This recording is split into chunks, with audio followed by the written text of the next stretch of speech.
have with us today, and I'm a little casual with the introduction, but thank you for being with us, Brother Eric. Pleasure to be here, Biz. You know, Brother Eric, we all pray that catastrophe and maladies would pass us by. And in the case of a hurricane, especially when you live in the Gulf and you know it must come out somewhere on the land, some brothers skate, some brothers don't. So it's by God's will, no matter what happens. You wish for the best, but His will be done. Mm-hmm. And, we've been lucky, but there are other people who obviously aren't. So, you just can pray away so much, and what will be, will be. And that's okay, because we know where we're going. Got to tell you something, Brother Eric, and I'm not much into this kind of thing, but when we were driving up to the station, we've had rain bands all the time for 48 hours. And we saw a rainbow, and we know what that means. But what Lady Viz and I had never seen before, and I don't know if this is an omen or whatever, but we actually, for the first time, honestly, saw a rainbow's end. Mm-hmm. We actually saw it descend into a field. Mm-hmm. Now, I don't know if that means anything good or bad, but I'm just telling you that in case we don't ever talk again. But it was really stupendous. What a sight. What brings us together, and before we go any further, we want to let you know that Eric Jon Phelps is the author of Vatican Assassins. He's coming out with his third edition. The website is VaticanAssassins.org. Anything you want to give us with regard to an update or what's on the website that people should go check out? Not really. I added a couple more buttons, but it's kind of up to the reader if they want to, investigate those ones on the bottom there. The VA3 will be out on CD only. Hopefully within the next 2 months. I found so much more new material that I just need to put in there with regard to the past that I thought it would help the student there quite a bit in getting through some of the assassinations like Garfield, McKinley, and so on. But it will be out hopefully in 2 months. It will be nearly 1,100 pages, and so it should be food for thought. If this food for thought. If this continues this way, why don't you just make it encyclopedic and just start with volumes? Well, I thought about that, but since I don't really have the ability to do that, I thought I'd just make one CD. And then the people can download it for the individual person that buys a CD. They can just download it for themselves in a book form, and they can use it that way. We want to get to the main topic, which you've been willing to speak about, assassinations in the United States, where we have such civilized politics. We are extremely high on the chart as far as violence goes with our chief executives. But I also want to mention something else, and that is we've been talking about this, not to try to be mudslingers, but, I've gotten to the point now where nobody will talk about the Vatican and the Jesuits. And you know that I was a hard sell. We we corresponded quite a bit. And when I checked out what you base your work on, I realized, you know what? If it talks like it and walks like it, it probably is. And I'm sure you're still finding, as I see in your email group, some reticence, but also the willingness to go ahead and explore because either you're extremely deluded or you did a great deal of research. And what's your take on that? Well, you're correct in that most of the people that are involved in this sort of work do not want to deal with the Jesuit order specifically. They may even touch the Roman Catholic institution. But they will not deal with the canon law which governs the papacy, the powers of the Pope. They will not most assuredly deal with the history of the Jesuit order, which is prolific during the 19th century, with lots of good works that are accessible to review that history and then how it comes into the 20th century. They don't want to touch it because they know ultimately that the Jesuits ruled this country. I was on with Wing TV, and Victor and Lisa from that particular website. Have you ever watched their stuff at all? No. Okay. They're not far. Well, they're Pennsylvania's a big state, so they're northwest of you, but they are in the Keystone State. Mm-hmm. And they aren't necessarily deep in that, but they don't discount it. And we were on about that, and they said, well, you just can't point to one particular concern. I'm saying, no, that's not the case. The case is this Vatican and these Jesuits are major, major players, long running across centuries, and yet their footprints are hardly discernible across the record of history. Now, why is that? And also, if that's the case, why aren't networks like GCN, RBN, or whatever, who profess to be, at least have some evangelicals on, not touching upon this? It's not Roman Catholic bashing. It's looking at the Vatican in a very clear light. And you found that curious, did you not? In fact, you were on Dr. Stan's show, were you not, some time ago? Yes. Mm-hmm. And was that met with much acceptance? Well, he was courteous to me and asked good questions, but he never had me back. Other than that, that's probably all I am concerned about. Of course, I understand that a question was put to him if he was a member of a secret society, and he shut down the interview. So I have concerns about Dr. Stan, whether he's on the up and up or not. He deals exclusively with Masonry, he deals with the Club of Rome, or he deals with the Round Table of England, but he doesn't go any farther than the CFR and the Royal Institute for International Affairs. He refuses to go to the Vatican and deal with the Jesuit issue. But that's par for the course. You cannot be in this as a business and make money and name the Jesuits and the Vatican as the ultimate source of power. Well, that's our stance also. I don't want to, like I said, poke sticks in the eyes of others, but I just find it curious that it is conspicuously absent. One other thing is that you know Paul from Vancouver, do you not? Paul? I'm not going to say anything more about that. I think you were a guest at his place in Toronto back in the Con days. Ring a bell? I think so. Yeah, it will come to you, and I'm taking you cold on this. Don't worry about it. And I mean, he may not agree with you scripturally or whatever, but he wrote a ripping email to me that we read on the air a while ago. In fact, we read it with Wing TV.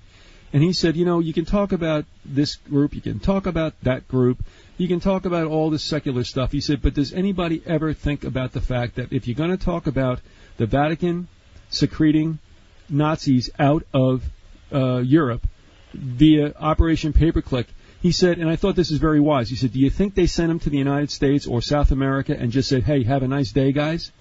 Do you think they weren't in the midst of creating a network with the CIA, and which I think you'll say that also was more or less overlaid by the Cardinal network in the United States? Is that kind of accurate? Absolutely. Cardinal Spellman oversaw the entire Operation Paperclip.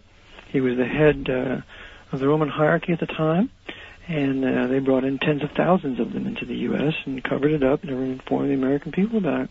And I think his point's well taken, that if they went ahead and took the time and the effort and the risk, if there were any, to send them to the United States and to Russia and to South America, would they just say, again, just cut them loose and go, hey, we did a nice thing for you? No, there's always payback. So, don't you believe? Of course.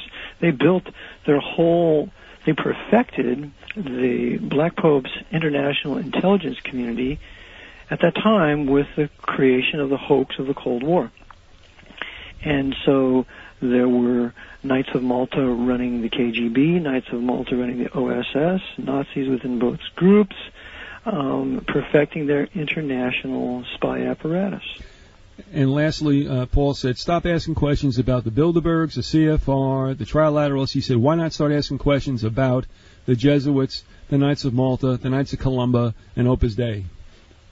Absolutely. All right, we're agreed on that. And, absolutely. Remember that the Knights of Columbus were created in 1882 in New Haven, Connecticut by the Jesuits, which, by the way, was the home of Yale's Skull and Bones. Right. And Book and Snake. Scroll is Book and Snake, yeah. Right. So we have the merging of apostate Protestant Christianity controlled by Masonry in conjunction with the Knights of Columbus working together. All right, well, thank you for that prelude. Maybe we can get back to that later, but we do have some other very strong business at hand, and that is, I was thinking about that song by Carly Simon, Anticipation, and replacing it with the words assassination. I mean, because, this culture, this society, and this country's politics are laced with assassination. So let's go back to the very first president, even though this may be after the fact, since he served his, I believe 8 terms, George Washington? Yeah, he served 2 terms. Right. Mm-hmm. 8 years worth? Right. All right. But you don't believe that he was bled to death, do you? No. He was killed because if you read Headley's Life of Washington, when he gives the narration of his death, from the time he takes ill to the time he dies is a mere 2 days. He has at least 3 doctors at his bedside. Never a good thing. Never a good thing. And it was through at least one of his doctors that he was poisoned. Now, he was in very high health at the age of 67. The official death certificate is that he died of pneumonia, which always raises a suspicion. Mm-hmm. And the reason why it was important for him to be killed was that he was a heretic. He was, we were told he was Episcopalian. That was his outward faith for many years. But right after the war, towards the end of the Revolution, he was baptized by a Baptist preacher who was one of his captains, Pastor John Gano. So Washington was under a very heavy Baptist and Calvinist influence in being encouraged to conduct that war. So what he did was he broke the temporal power of the Pope through King George III, because the Jesuits were in total control of England through the king. And when the colonies broke away, they hated King George for that and his failures to secure this, because meanwhile the Jesuits are conducting their Napoleonic Wars, trying to get back the Vatican and the Roman Catholic monarchies of Europe. So Washington was a condemned heretic pursuant to the Council of Trent and to the Jesuit oath. And when I was at a Stout's restaurant here in Womelsdorf, just a little town next to me, Washington, with his troops, had stopped in there during the Revolution, and the guy that owns it's a nice old man, plays a wonderful piano. And there was an individual who, here on the East Coast, plays the part of George Washington. And he happened to come to Stout's restaurant. And according to this individual, with the research that he had done, he said Washington died of anthrax poisoning. So I have no doubt, and this is a favorite poisoning of the Jesuits. This is what they used on the Native American Indians, lacing anthrax in the blankets that they gave to them. But anthrax was one of their favorite poisonings. And so Washington died within 2 days of, I believe, anthrax poisoning at the hands of a doctor. An interesting thing also, if you go back and you read the Treaty of Paris, which supposedly ended the Revolutionary War, it was written by England. Aren't the supposed losers not supposed to draft the terms? And in that, King George, in one of his explanations, egotistically of what he is, the something of this and the something of that, he was called the electorate of the Holy Roman Empire. Right. And that is huge. And of course, I have friends who say, well, that's impossible. England broke away from Catholicism, so how can that be? No, the royal families still maintain their bonds. And that's what most people don't see. The royal families are ultimately still loyal to the Vatican. And what keeps them from an outright open alignment is the population dependent on how much they read the Reformation Bible, the King James Bible. So King George III, his father, King George II, was truly not involved with the Vatican. He conducted the 7 Years' War. He was in alignment with Germany. I mean, it was, I believe, the last true European war that was for the benefit of Protestantism. But George III, when he came to power, I think it was 1760, was totally in the hands of the Jesuits. And as an elector of the Holy Roman Empire, he maintained that position, but Napoleon destroyed the Holy Roman Empire in 1806, put a formal end to it. And we'll go into that a little bit later on. And also, I mean, would you not agree that the Vatican and the monarchies were not happy that the fact that Washington refused to be king? Absolutely. They hated George Washington with a passion.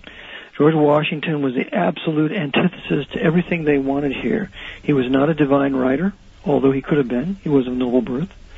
But George Washington was a born-again, Bible-believing, Protestant, heavily influenced Baptist Calvinist man. At 14 years of age, he wrote 110 maxims of good behavior.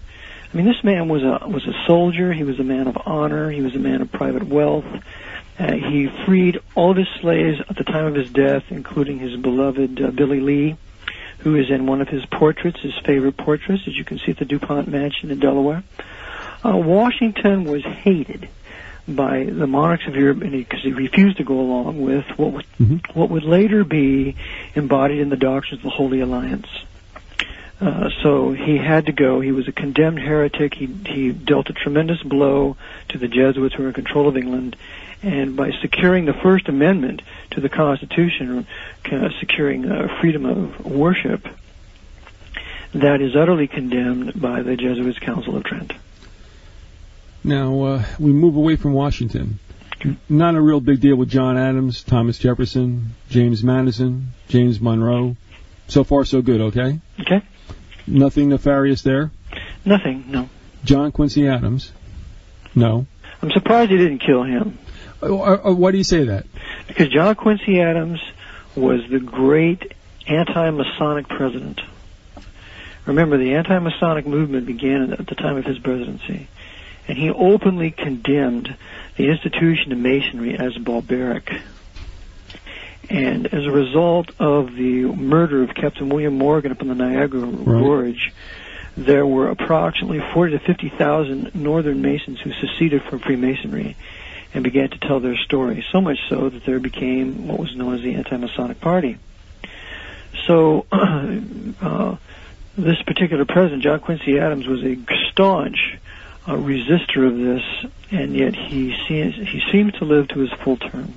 He doesn't touch the Vatican, however, to my knowledge.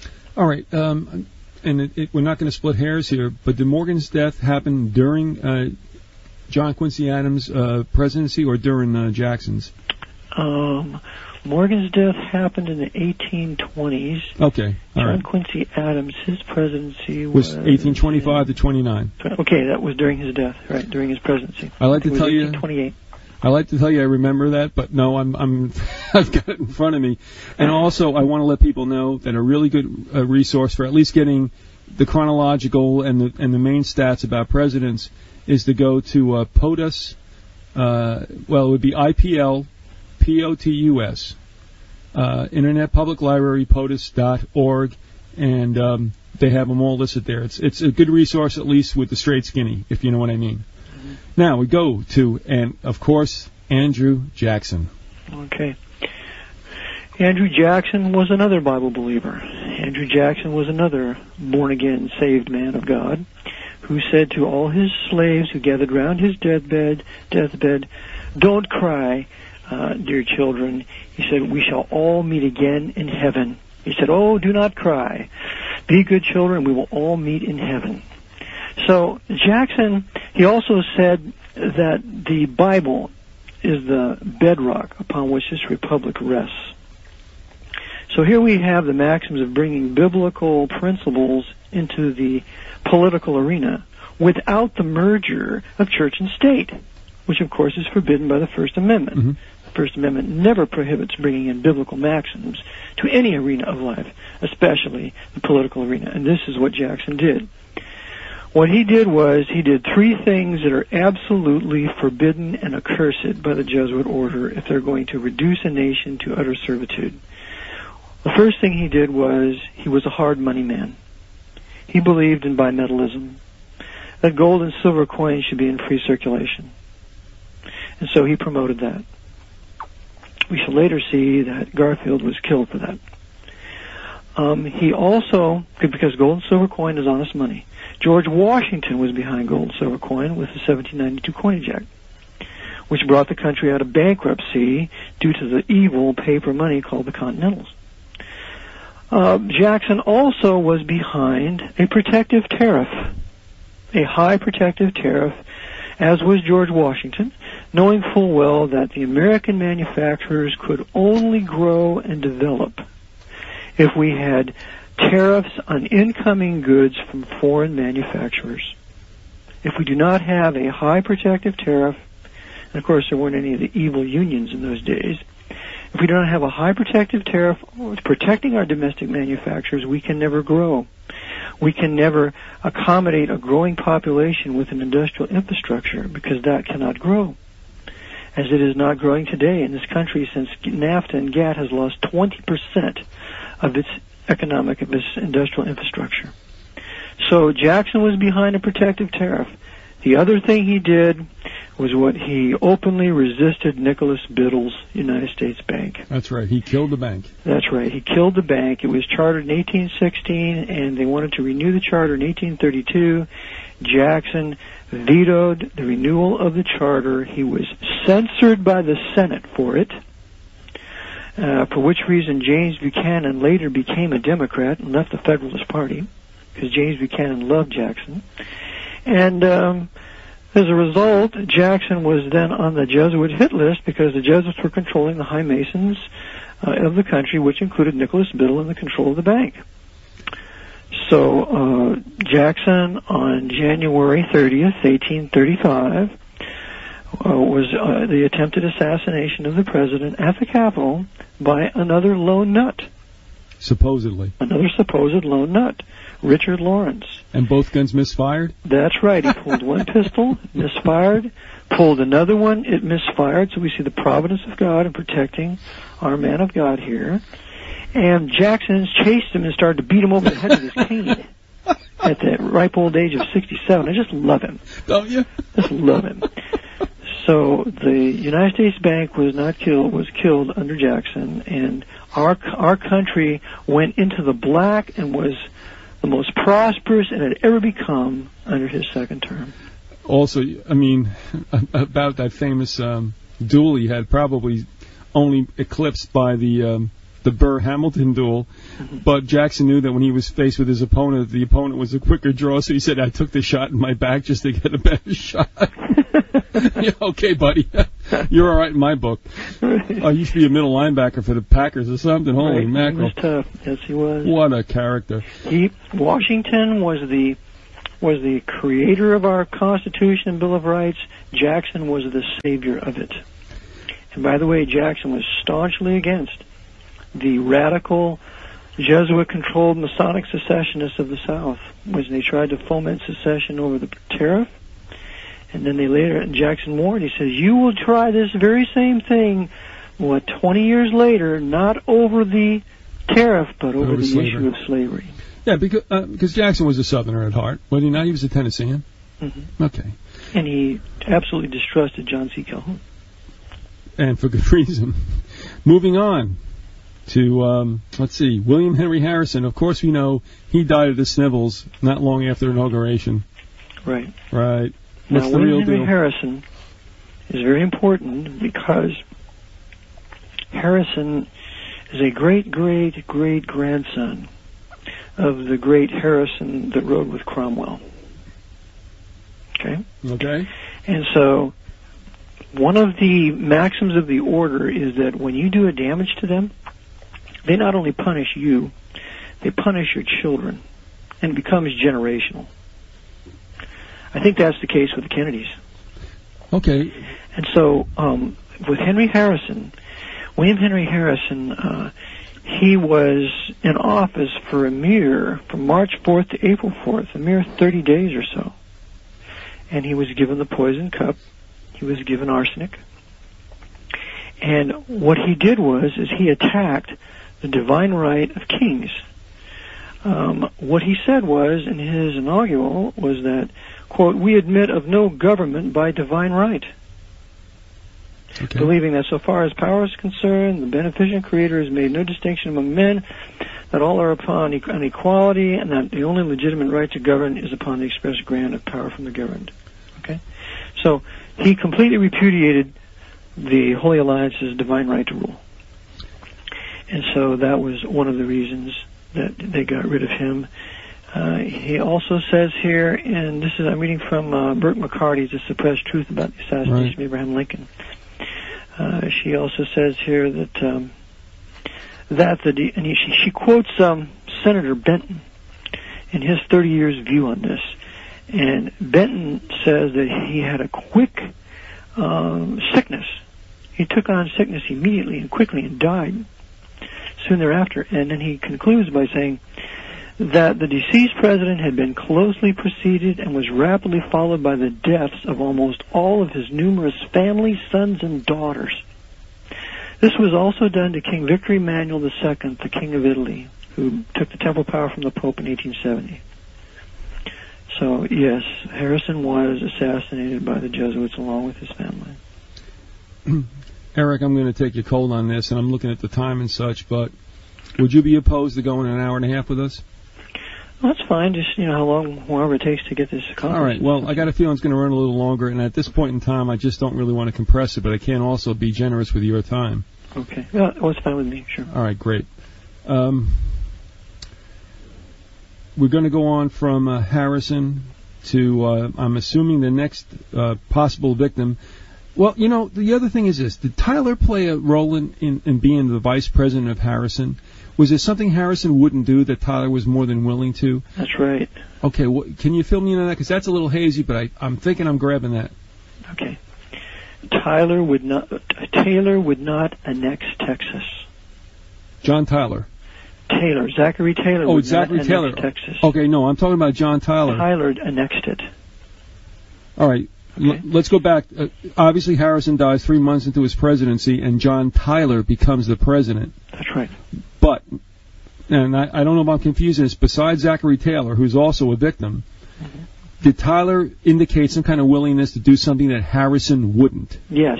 Tyler indicated that he would annex the state of Texas into the Union when Taylor would not. So remember, it was taken in, in 1830... 2 or something? 1845. All right. Now, who was behind the annexation of Texas? Evidently the Jesuits, according to Burt McCarty. They wanted to annex Texas because that would further Latinize our southern border with Roman Catholics in the state, of course, of the Mexicans. Of course, Texas was a Protestant state, nonetheless. But that they wanted to... Their apparent plan was an attempted to break away the South, to make 2 separate nations of the South, of the country, then use the South to ultimately conquer the North, and then reduce it all under Romanism. Because Jefferson Davis, Judah Benjamin were both agents of the Vatican, without a doubt, and the Rothschilds. All right, so leaving Harrison, we can say that 1, he opposed the divine right of kings. That's right. And 2, he opposed the annexation of Texas. That's correct.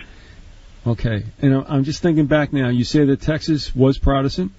Yes. Texas, in their Declaration of Independence, said they were persecuted for their Protestant faith by the Roman Catholic government of Mexico. But how do you feel about what happened with the whole bit about the incursion of Texans into probably what was legally Mexican/Spanish territory? See, that's what I think would happen. I think the Jesuits were involved in the taking of Spanish territory in the name of Texas to further Catholicize our southern borders. It was the beginning of what we would suffer today as the illegal immigration of all these Mexican Roman Catholics illegally coming in the country with their Aslan quest. Okay. So that was apparently on the mind of the Jesuits at the time. All right, we're going to say that this is the Grassy Knoll on Dade City Micro Radio, AM 1610 WDCX. We have with us Eric Jon Phelps. We're going to call this part 1 of 3 because Eric has acceded to stay on with us for 90 minutes. And honestly, I like to compress everything into an hour most of the time. And not to be, as I said, generous with Eric's time, but you know what? This is worth, I think. And if Eric's willing, so are we. And so we're going to go into part 2 right now. But before we do that, Eric, can you tell us about Vatican III? No, Vatican Assassins III, and your website. Right. I have a website, VaticanAssassins.org, and people may contact me at Eric, E-R-I-C, at VaticanAssassins.org. And I have a list on the left of various topics that might be of interest to you. And then my 3rd edition of Vatican Assassins hopefully will be out in a CD form only in about 60 days. I haven't been able to get a lot more information. It'll be nearly 1,100 pages with quite a few pictures and more quotes. And I think you'll find it extremely intriguing how the Vatican took the country in 1900. And I also have a thing on Cardinal Gibbons, which I think you'd find very interesting. But the book will, but the book will be available then, and hopefully within 60 days in a CD form. And then I have it in the copyright that the people who purchase the CD can download it in book form for themselves personally, and then use it as a book, because it would weigh probably 6 or 7 pounds to ship, and we just can't afford that. Well, the other one could put a hurting on people too. Let me tell you. Yeah, it's funny. Listen, have we? An interesting story. We've not found a photo of Robert Lieber or Leiber. Okay. Mm-hmm. You've not, have you? I haven't. All right. Now I'll tell you what I also did. Are you familiar with? And I'll butcher this, and I think you know it best. Civilita Cattolica? Oh, yeah, Civilita Cattolica. Okay, close enough. Mm-hmm. I try to do a search on that, and then the library loan to find somewhere, it doesn't exist. So this is something that's probably safeguarded by the Romanists, and we'll have to go into the labyrinth to try to find something there. Okay. Robert Leiber was a key German Jesuit. He was the confessor of Pope Pius XII. He was a liaison and an overseer of the SS and SD. This man is very important. He's a personal associate also of Augustin Bia, who later became a cardinal, and was involved in the same thing. But it's interesting, though, that we can see so much in print about him, but not a face. Right, yeah. All right, moving along. Let's see. We've passed Harrison, and now we go to Zachary Taylor. Served, not even a year, perhaps? Right. Zachary Taylor was from March 4th, 1849 to July 9th, 1850. Just over a year. Zachary Taylor, in his inaugural address, had a wonderful address. He talked about maintaining the independence of the country. And he also used the term American freeman. And that term is one word, F-R-E-E-M-E-N, American freeman, which carried with them all the rights of citizenship, which included the Bill of Rights. And that it was a legal term at that time, and you never see it employed today. Never. You may see free man, but never the one word freeman.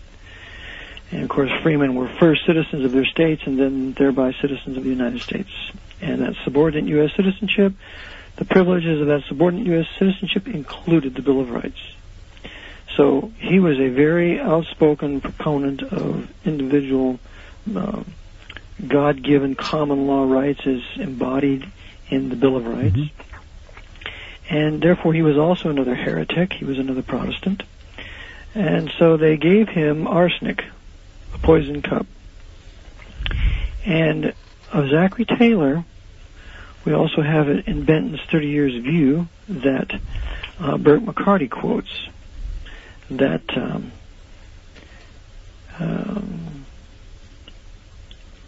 he says, as these plotters against the Union had tried President Harrison out on the annexation of Texas, they used the invasion of Cuba as the test for Zachary Taylor, and had their plans ready to launch their nefarious scheme in the early part of his administration. But from the very beginning, President Taylor snuffed out all hope of its consummation during his term. In his first message to Congress, he said, quote, "But attachment to the Union of States should be fostered in every American heart. For more than half a century during which kingdoms and empires have fallen, this Union has stood unshaken. In my judgment, its dissolution would be the greatest of calamities, and to avert that should be the steady aim of every American. Upon its preservation must depend our own happiness and that of generations to come. Whatever dangers may threaten it, I shall stand by it and maintain it in its integrity to the full extent of the obligation imposed and power conferred on me by the Constitution." So what he's saying is, I'm going to maintain this limited federal republic. I'm not going to allow it to be dissolved into some sort of empire under the Holy Roman advocates of, under the Holy Alliance of Europe. So what happened is, she says here, in Senator Benton's 30 Years View, he sat out all the speeches and omitted no attention which he believed the decorum of his station required. The violent attack began soon after his return to the presidential mansion. So he was poisoned on the 4th of July with arsenic administered to him during a celebration in Washington. He was invited to deliver an address. He was poisoned, he was buried, and in 1991 his body was exhumed. And it's interesting, I find it intriguing, that the lady who was so insistent upon this was a Roman Catholic woman named Clara Rising. And I have it in the article in the Intelligentsia Journal, Lancaster, PA, on June 13th, 1991. Zachary Taylor's body will be exhumed. And it goes on to say that they exhumed the body. There were coroners there and a forensic anthropologist from the University of Florida at Gainesville who specialized in the skeletal remains. And after they looked at the body, at the hair, looking for arsenic and the fingernails, they found nothing and then immediately reburied the body. And Clara Rising believes that it was a cover-up. So someone has attempted to validate the point that he was poisoned, and the men in power covered it up as usual. Now, didn't this happen? I thought at Oak Ridge, Tennessee, where they found that there was nothing more than natural occurring arsenic in his body. No. Okay. It says Zachary Taylor National Cemetery, which contains remains of Taylor and his wife. So no, it's. Okay. It didn't say. It says another expert who wrote a recent book on the Taylor believes there is little chance for a rewrite of history. Dr. Albert E. Smith, professor, Emeritus, University of Maryland, Department of History, said he'd be shocked and astounded if there was any evidence that Taylor was poisoned. Well, of course he would. University of Jesuit, Maryland. Of course. Taylor died of gastroenteritis, which became acute because of malpractice by the attending physician, Smith said. Yeah, and arsenic. Right, and arsenic. All right, can we go back to something also? You mentioned the invasion of Cuba. That's going to take people by surprise also. What was the whole deal about an early, not a 1960 or 62 plan, but way back in the mid-19th century? What was with that? Okay, they wanted to incorporate Cuba into the Union for the purpose of Catholicizing our southern borders. Remembering that primarily the Protestant area of the country was not the north, it was the south. Mm-hmm. It's the Bible Belt, even then. So the Jesuits were in full gear, in full operation to Catholicize the South. Because remember, their most noted institutions at that time were in the north. You had Georgetown, you had Fordham, and a couple others, but there was substantially none in the South. Mm-hmm. Sure. So they had to make their quest in bringing in the Latin Roman Catholic countries of Spain. And what they failed to do then, they succeeded with McKinley. Oh, another interesting point later on. Right. Also, was there not a plan, and I can't believe a Jesuit plan would fail. I mean, things are not always perfect, and even the best laid plans of mice and demons go awry. Right. But was there a hope, somewhat, some way, to create a slavery colony in Cuba? Oh, sure. Of course, Cuba had slaves. There was slavery throughout Cuba. There was slavery all throughout South America, because the Jesuits, with their black ships and their slave trade, realized that the natives of South America were not strong enough to continue in the physical exertions of slaves, so they brought in the blacks from the Ivory Coast. They got their Muslim slave traders to capture them and then sold them into slavery to the Jesuits and their black ships, and they brought them to the Caribbean and to South America. So Cuba had lots of slavery in it. But the issue of it was full of priests, and it was Catholic, as was South America. Mm-hmm. So, and remember, the reductions had been down there for centuries, and the reductions, even though they were in Paraguay and Argentina, ultimately reached up into Central America and into Mexico, because we have a certain bishop, the Bishop of Los Angeles, Palafax. He writes that letter to Innocent XI, condemning the Jesuit power in Mexico, and he says, the day is coming when we shall beg all our bread from the Jesuits. They have all these granaries, they have these huge herds, these cattle herds, these huge folds of sheep. So the Jesuits were indeed heavily trading in not only that industry, but also in the labor of slaves, which included Cuba. You mentioned the word reductions, and that's going to be foreign to some people. Would you explain what that is? Okay, the Jesuits established what they called reductions in South America. It consisted of 31 great populations of the Guarani natives there in South America, totaling nearly 200,000 of them. They were enslaved by the Jesuits. The Jesuits ruled them in a velvet glove with an iron hand, and an iron hand, a velvet glove. And the maxims of communism were perfected on these Paraguayan reductions. Each was produced according to his ability, and each was provided for according to his need. So we have the perfection of, utopian socialism, Platonic socialist communism there in the reductions. And as the Jesuits perfected that, then they used Karl Marx to write the Communist Manifesto and the 10 planks that they had perfected there in South America.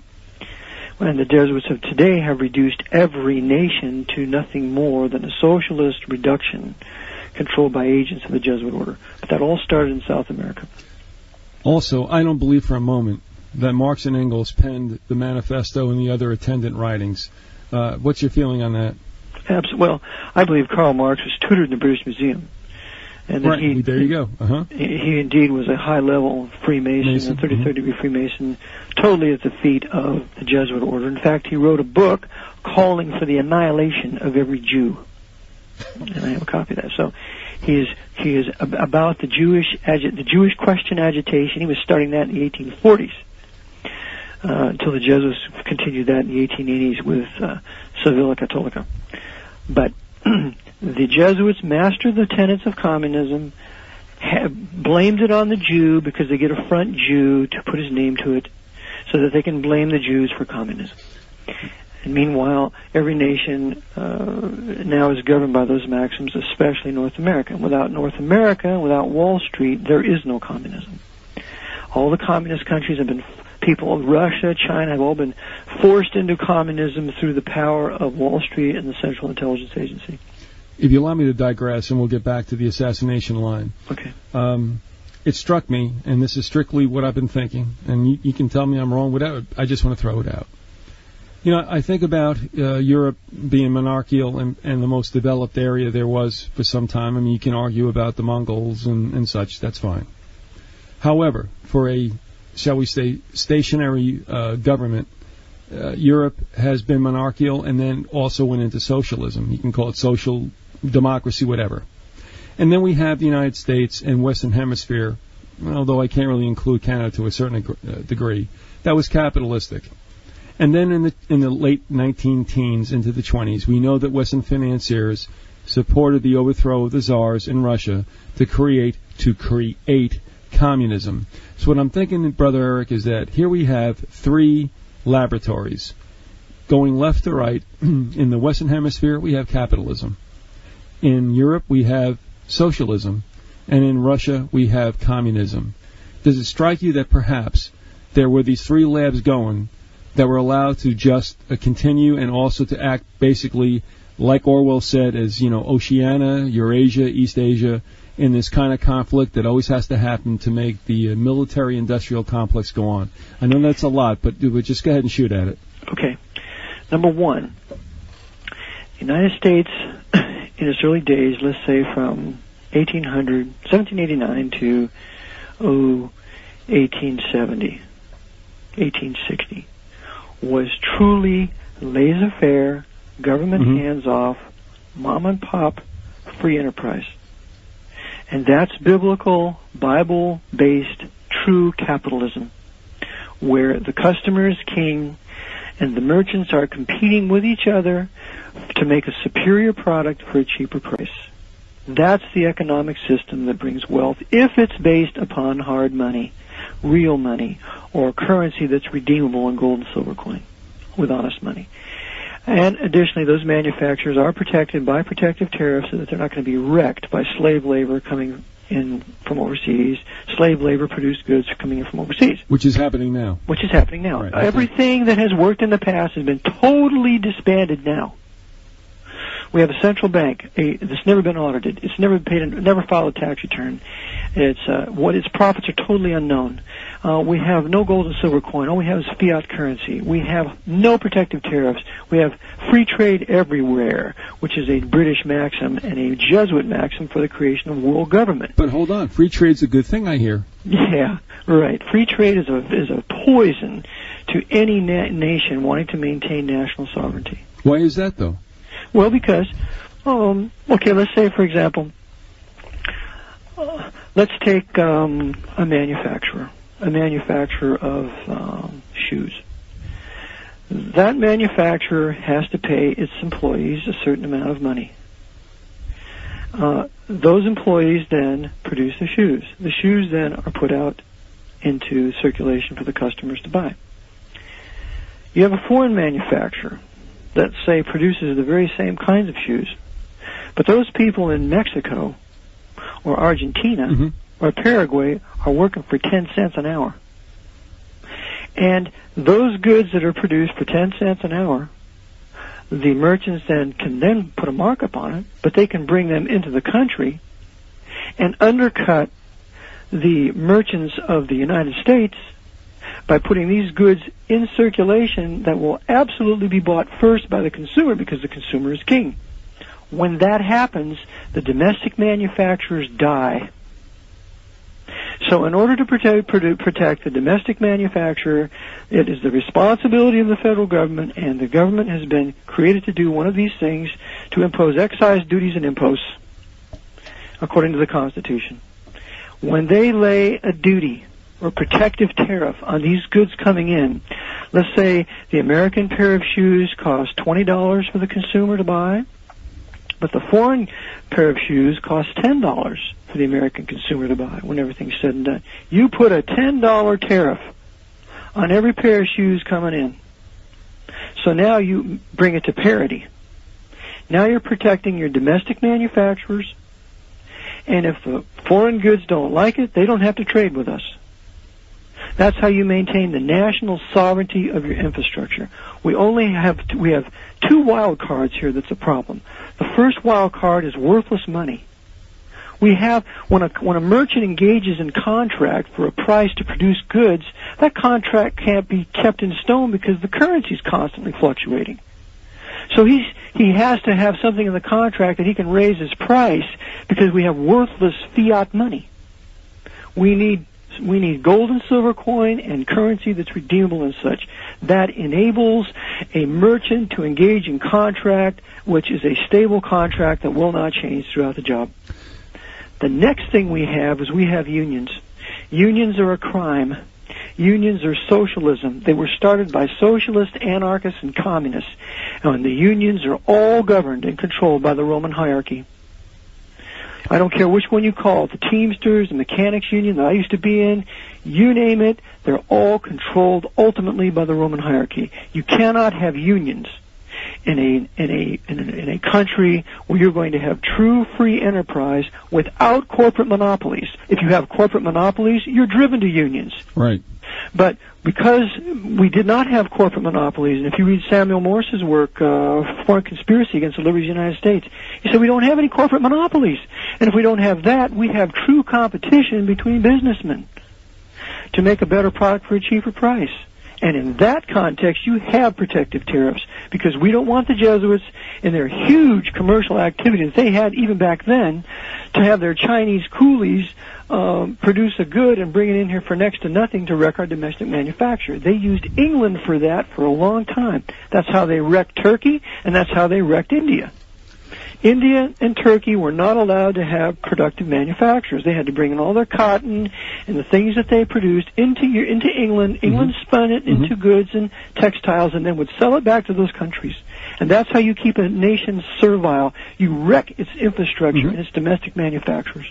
I would argue with you, and it's chronicled in a Bella Dodd School of Darkness, that unions, they did have a socialistic element to it. There's no two ways about it. But there was also Dickensian worker exploitation. There might have been a balance. You only have Keynesian exploitation when you have corporate monopolies. When you do not have corporate monopolies, you do not have an exploitation, because the worker can say, forget you. I'm going to go work over here. Exactly. You'll pay me more money. It's just like my son. He worked for Honda. Honda would not take care of him. And he's an engineer. He said, Dad, there should be hundreds of places I can go to work in this country. There's only 3 or 4 manufacturers I can work at. So when we have corporate monopolies, we have unions. Two evils, and the corporate monopolies make tremendous profits because they're a monopoly, and the unions make tremendous profits, and the Vatican benefits from both sides. A couple of quick points. One, I had said Dickensian, as in Charles Dickens. I didn't mean Keynesian, which, of course, that's another whole state-run situation. So, excuse me. That's economics. Right. Okay. And also, you're correct. If there were a free flow, you could go and offer your wares anywhere you want to. And I think we have seen a very quiet monopolization and conglomeration of businesses, even though that wasn't supposed to happen, quietly. Have you not, and let me ask you this, not knowing how you're going to react, but, there was the breakup of Standard Oil, but have you not noticed, Eric, that all of a sudden, like, all these companies are amalgamating again? That was a token breakup. Of course. It was token under Theodore Roosevelt. McKinley was truly against these monopolies. McKinley was a real man of God. He was a Methodist. His favorite song is Near My God to Thee. He was honest in seeking to begin to break up corporate monopolies, for which reason, one of the reasons they assassinated him. Who takes over but Theodore Roosevelt? Theodore Roosevelt, the governor of New York, that high-level Mason in the back pocket of the Jesuits of New York, W.R. Grayson Company, Knights of Malta. Mm-hmm. In fact, he has his ranch out there called the Maltese Ranch out in North or South Dakota, named after the Knights. So Roosevelt was supposedly a big trust buster, but that was all a facade. You have the great building of the trusts and monopolies during the Roosevelt era. I tell you what, let's see. I'm going to jump by Lincoln, but go back because Lincoln is so well known. But since you segued into this situation with Roosevelt, isn't it interesting, and I think we've talked about this, and I've tried to bring this up, that a very anonymous, somewhat character by the name of Philander Knox, who was Taft's Secretary of State, would be such a pivotal figure, first of all, in undoing all the supposed trust busting that Teddy was doing, because Knox was the lawyer for the robber barons. Are you okay with that? Absolutely. He was CFR, later CFR. And, of course... Like Elihu Root. Yes. And so Knox does this undoing of what Teddy's supposed to be doing. And, of course, he's the character and the transitional figure between Taft and Wilson, who goes ahead and just says, okay, what was it, the 13th Amendment is passed, see you later? Pardon me? Well, all right, I get mixed up between the Federal Reserve Act and the income tax. That's the 16th Amendment. All right, 16th. I'm thinking of 1913. I do this all the time, right, and in another 20 years I'll still be doing this. Okay, so Knox, for the 16th Amendment, says, by the way, it's ratified, see you later. Are we agreed on that? He declared it ratified. Yeah, it never was. Right. He rammed it through. Right, and let me give you a little bit previous to that. There was a great war in McKinley's cabinet about the protective tariff. McKinley was a high protective tariff man. After he had his McKinley Act of 1890, they came around again with another act lowering the tariff. Well, then there was another act after that raising the the act lowered the tariff was 1895, and it began the personal income tax, which later was adjudicated by the Supreme Court in Pollock versus Farmers Loan and Trust, 1895, which declared that the income tax of that statute was unconstitutional because it was direct and it was uniform. And all direct taxes have to be apportioned. So the Jesuits said, okay, we'll remedy that. We'll just pass the 16th Amendment. We're going to have a direct tax, and it will be uniform. So that's when they started to put upon us, at least after the Lincoln days, the heavy progressive income tax, that the Supreme Court overruled it.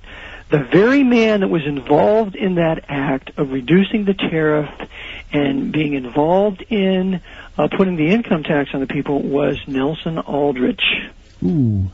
Nelson Aldrich was later used in the 1909 Tariff Act to introduce that, which lowered the tariff, and it's the same Nelson Aldrich that was used to introduce the Federal Reserve Act, which ultimately gave us that wicked Federal Reserve Bank. And whose seed?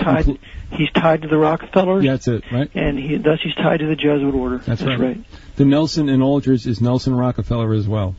Nelson Aldrich was the one whom Nelson Aldrich Rockefeller was named after. Okay. That's right. So they're tied to the family, and of course the Rockefellers are nothing more than Jesuit temple coadjutors. They're Illuminatus of the Rockefeller Lodge in New York City, which was once the Columbian Lodge of New York City, tied to them and do nothing but their bidding. So the McKinley issue between Roosevelt, McKinley, and Taft, you see the destruction of the protective tariff that McKinley gave to us, which caused our country to flow with gold. Because our domestic manufacturers were really producing. We had a protective tariff, and we needed no income tax. So what did the wicked sinners do? They wanted to reduce the tariff, the protective tariff, and then to make up for lost revenue, why, we will tax the people with a heavy progressive income tax. Which is a plank of the Communist Manifesto and never in the original Constitution. Absolutely. How do you explain that? That's right. So that's what they did. And so we see that the high-level cartel capitalists are communists. They finance communism. Mm-hmm. They implement the precepts of the Communist Manifesto. So now all 10 planks are in full force in effect in this country today. This is the grass, we're going up on part 3, the segment 60 minutes to 90 minutes with Jon Phelps, author of Vatican Assassins. And also his website is VaticanAssassins.org. Again, Eric, before we go into this third and last part, impart whatever information you wish about the book and the website. Okay. You may reach me at that website, VaticanAssassins.org, or contact me at Eric, E-R-I-C, at VaticanAssassins.org. I'm always open for new information, and I really value important emails that can help me further paint this picture. The other thing is the VA3, which is the third edition of Vatican Assassins, should be out in 60 days. It will be in nearly 1,100 pages with over 300 pictures and quite a good few captions. So if you don't really want to read the book, if you feel it's too laborious, you can just read the book through the pictures. And so that's kind of what's in the making now. Also, you invite people to join a very expansive email group, do you not? Yes, if you'd like to join my email group, just send me an email. I'll be happy to put you on. I only take people off the email group if they request it. I don't take people off if they have contrary ideas, because I find that that's good for me and it sharpens me. So I welcome you to the email group and to bring to it what you would like to. This is part 3, and thank you, Eric, for being with us for another half hour. But this is fascinating stuff, and I hope you're energized as much as we are in listening to it. We talked about the Communist Manifesto and how it has been realized in the United States. I do an article weekly for a local newspaper whose PDFs I do put up on my website, visigoth.com. But, I'm going to put up one about the Communist Manifesto and show people how it's been realized here, especially with the situation about the eminent domain for the purpose of corporations. Mm-hmm. And I mean, one of the planks of the manifesto is the abolition of private property, which we know that's wanted because the monarchies in the Vatican hated the fact that slobs like you and I might actually be able to own property, which you could not do in feudal Europe. That's right. That's right. Holding property was a mere privilege granted from the king, and you paid a tax to hold that. And if you didn't pay it, they moved you off the land. And that was one of the beautiful things of our system here, that when these Bible-believing men, for the most part, were Protestants, all Protestants except Charles Carroll, who signed the Declaration of Independence. He signed it in spite of being a member of the Catholic Church. They secured for us the right to hold property in allodial freehood in fee simple absolute. That means we were beholden to no lord, and our land was ours to do with it what we wished to do. And we're seeing somewhat of an abrogation of that right now. Everybody in the world is just trying to come down and do what they can to get in between landowners and their property and future landowners for the possibility of purchase. And, of course, in Florida, we've seen such egregious increases in the real estate, which has been fueled very much by speculators from the outside. But be that as it may, and, of course, a lot of, anti-socialists would say, well, let the market bear what it will. But it's a stilted market. It's not really free. That's right. It's not a free market. Again, we go back to the currency problem. We have no private wealth. We are all broke. I was at the Birmingham Civil Rights Museum this last week. Spent a whole day there. And it showed certain blacks in a bank in Birmingham. They were in suits. That was their bank. And I said to my son there, I said, Ben, I said, those blacks in that picture were freer than, even though they were not voting and accorded the certain equalities that whites had, they were freer than you and I are now. I said they had gold and silver coins, maybe not many of them, but they had gold and silver coins in their pockets. They had a currency they could use that was redeemable in gold and silver coin. They could carry a gun without a permit. They had rights that I would love to have right now, back then. Mm-hmm.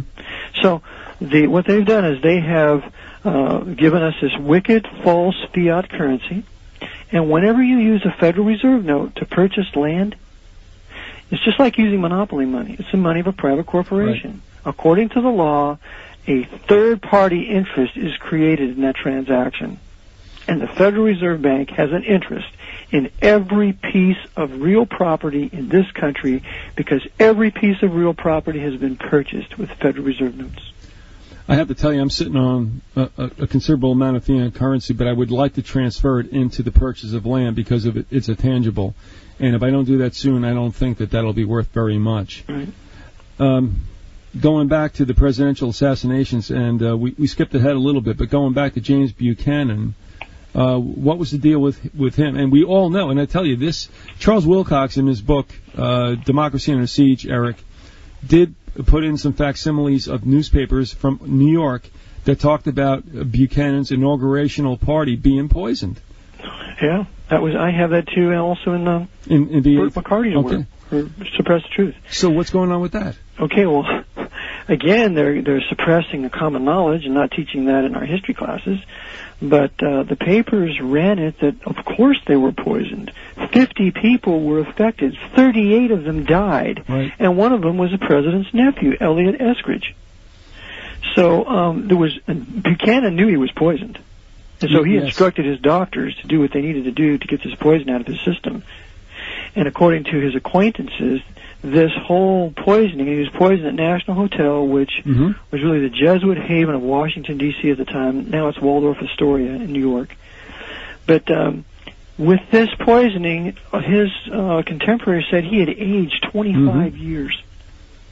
Yeah. And that he was, from then on, a tool of the Jesuit order. And that makes perfect sense because it's Buchanan. Even though he rightfully said he had no power to declare war on a sovereign state that was not granted to him in the Constitution, even though he rightfully held that position, he sent down the Star of the West to reinforce Fort Sumter in South Carolina. And as soon as the Star of the West sailed, that was an act of war according to international law, because the southern states had rightfully and properly seceded, which they had the right to do. So he started the war. But did he really? Well, he didn't have to reinforce the fort. I mean, he didn't really start it. The Jesuits were using masonry on both sides to start it. They used Beauregard, who was a Freemason on the south, to fire on the fort. They used Buchanan of the north, who was a Freemason, to send down Star of the West. Right. You have masonry involved on both sides, fomenting that war, and because the Jesuits are always on both sides, controlling the essential leaders of both sides, they can control the synthesis. And really, that was a non-event, because no harm was done, but it became an inflammatory issue, and off we went into the Civil War. Correct. And so it became a war over the right to secede. And when the Emancipation Proclamation came out by Lincoln, that criminal declaration, that turned it into a crusade to free the slaves. And so now that supposedly shifted all the moral right to the North. To the North, right. Yeah. All right. Now, we won't go into Lincoln and Kennedy at least this juncture because it's been very well covered. So let me go to the more, shall we say, enigmatic or esoteric assassinations, and you've mentioned it, and we'll skip ahead to Garfield, and let me just give you a quote. This in William Still's The Money Masters. This is a quote attributed to Garfield. It said, "Whoever controls the volume of money in any country is absolute master of all industry and commerce, and when you realize that the entire system is very easily controlled, one way or another, by a few powerful men at the top, you will not have to be told how periods of inflation and depression originate." And according to Still, within a few weeks of making this statement, on July 2nd of 1881, President Garfield was assassinated. Your take on Garfield? Okay, I think that's a great observation by Mr. Still, and I will keep that in my notes. Now, we have to review Garfield a little bit. First of all, Garfield was a disciple of Christ. And I'll read this to you if you'd like me to, because he is one of the most difficult ones, he and McKinley, is to find why they were killed. And what I have here, in describing him, he's a condemned heretic. He's a noted preacher for the Disciples of Christ, which is very similar to the Baptists. He was a preacher. He was a Federal Major General of Volunteers, 1863. He was well known for his work in the House of Representatives, 1863 to 1880. And he was then elected to the Senate in 1880, but he never really took office. I call him the unaware fourth commander-in-chief of the Pope's Holy Roman 14th Amendment American Empire. So that we realize that the United States, as created by Washington, has ended in 1868, and a whole new country has been created after that time. So I call him the fourth commander-in-chief of the 14th Amendment American Empire. And that was from March 4th to September 19th, 1881. He was a promoter of George Washington's strong protective tariff. He was a bimetal man, circulating gold and silver coin. In accordance with Article 1, Section 10 of the Constitution, he was a promoter of redeeming U.S. debt notes in gold or silver coin. He was an honest man. He was anti-papal temporal power, and this is what he said in his inaugural address, and I quote, "Nor can any ecclesiastical organization be safely permitted to usurp in the smallest degree the functions and powers of the national government," unquote. That was a direct attack against the power of the Jesuits, the Pope's temporal power. And he would not permit it. So what happened was he was wounded by the Jesuit-controlled Charles J. Guiteau, who was a lawyer, who was well known, who knew his theology, who was learned in theology and in politics. He was not a lone nut idiot. He wasn't insane as they try to tell us he was. He was a Jesuit coadjutor. He was a part of the Oneida community in New York for 5 years during the time of the war between the states. The Jesuits ran the Oneida community, and that was a commune up there where the head of that community, I believe his name was Boynes, assigned men and women to the bed every night, declaring them to be husband and wife for the night. And so they were switching around with their partners. It was just a wonderful, immoral operation. And here this guy's a part of this. So he does the shooting. Garfield is shot. But the killing was done by the doctors. Yeah, he doesn't die after the shooting. He doesn't die. It takes 80 days for him to die. Okay, now, the assassins were Dr. Willard Bliss and his allopathic medical team of assassins. Dr. Willard Bliss refused to allow the doctor of the president to tend to him. They got in a fist fight, and after Bliss beat the guy left and never saw Garfield again. Oh, yeah. And so, and this is what they did. Now get a load of this. Yeah. I'll backtrack a little bit. He was, I say, our brave man of God who resisted and defeated the order's New York stalwart Republican chieftain and intimate friend of Vice President Chester A. Arthur. You see, they made Garfield take Chester A. Arthur for the vice presidential running mate, knowing they were going to kill him as soon as possible. Okay. So that Arthur could take over, because he was the tariff collector at the Port of New York, and the Jesuits ran the Port of New York. All right, so he was a simp. Yeah. He was with them. So, and I said, as if these honest and Protestant fiscal heresies were not enough, Garfield sealed his doom when he proclaimed that no ecclesiastical organization, including the Order's Roman Papacy, would be permitted to usurp the powers of the national government. A supposed Protestant, Charles J. Guiteau, known personally to Secretary of State Blaine, was chosen to shoot the liberal heretic in the back. Once wounded, Dr. Willard Bliss, with his team of assassins, finished off the president 80 days later. Now get a load of this. Blaine is a Jesuit coadjutor. According to Edwin A. Sherman, the author of The Engineer Corps of Hell, who was a high Mason, and he wrote this book in 1883. Nevertheless, he was still a patriot. He said Blaine was a Jesuit coadjutor, and he said Blaine was the biggest pusher of the 14th Amendment to convert this country into an empire. So according to Sherman's testimony, Blaine is a coadjutor. What happens? Blaine is Garfield's Secretary of State. What a surprise. Isn't that a surprise? Yeah. Chester Arthur is waiting in the wings to be president, right? Mm-hmm. He's from the New York port, who was kicked out of the port by Rutherford B. Hayes for his corruption. So now Garfield decides to go visit with his wife and have a little vacation with her. So at the Washington railroad station there, he enters in. He's being led by Blaine. And meanwhile, this Charles Guiteau, had three chances to assassinate Garfield and failed all three times. So this is now his fourth attempt. So Guiteau is hiding behind a door and a window, and he knows that Garfield's entering the ladies' waiting room, being led by Blaine. All right. So Garfield is being led into the ladies' waiting room, being led by Blaine. Guiteau jumps out from behind him, shoots him once. It ricochets off his right arm, shoots him in the low back the second time. Garfield said, "My God, what is this?" Yes, this will ruin your day. Yeah. So Blaine knows exactly what's going down because this is all planned. And immediately, the guy who appears on the scene is Dr. Willard Bliss, who is a well-known Washington doctor, but he's not the president's doctor. Right. The first thing he does is he turns the president over, and the president's still conscious. He's a big guy. He's 210 pounds, muscle-bound. He's not a wimp. Willard Bliss takes his index finger and he jams it into the wound, into the bullet hole of the back of Garfield. A little more damage? More damage and infection. Okay. Other doctors come to help Bliss, who are, of course, part of his team of assassins. They stick their fingers in, too, further infecting him. And then he takes a long metal tool and tries to find the bullet, and he burrows. And what was once a 3-inch wound now becomes a 20-inch wound. With non-sterilized equipment, right? Unsterilized equipment, and they're killing him by digging in him and making the wounds worse. Still, he survives.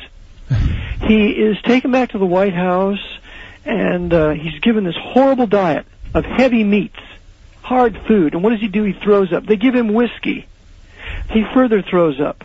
So they're doing everything they possibly can do to kill the man. Yeah.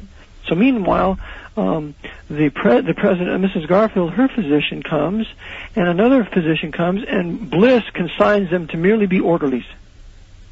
And then Garfield's doctor comes. They get in a fist fight. They drive him out. He's a homeopath. So this is an allopathic murder, and drives this doctor out. And so it gets so bad with Garfield that he's full of pus. He's emitting pus out of every orifice.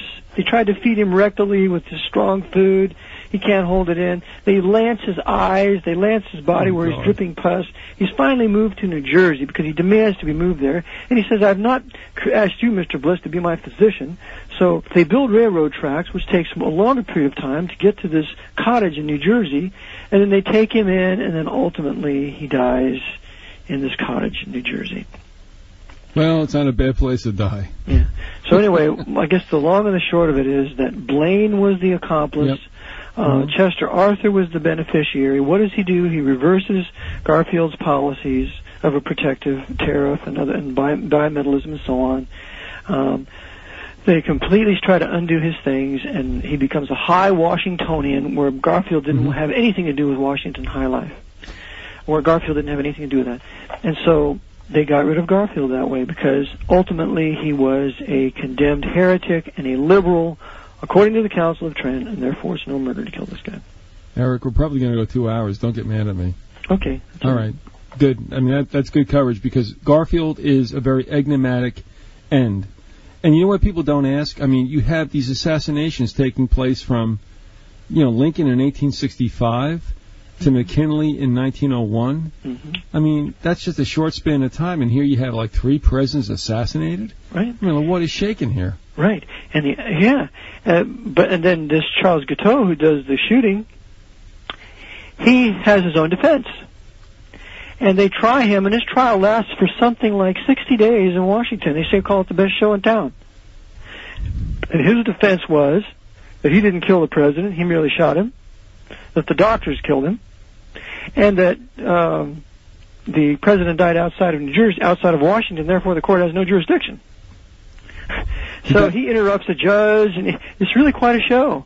But ultimately, they find him guilty, and because he's a coadjutor, he dies as any of the other assassins will, without revealing who is really behind it, because this Charles Guiteau is a personal friend of Blaine.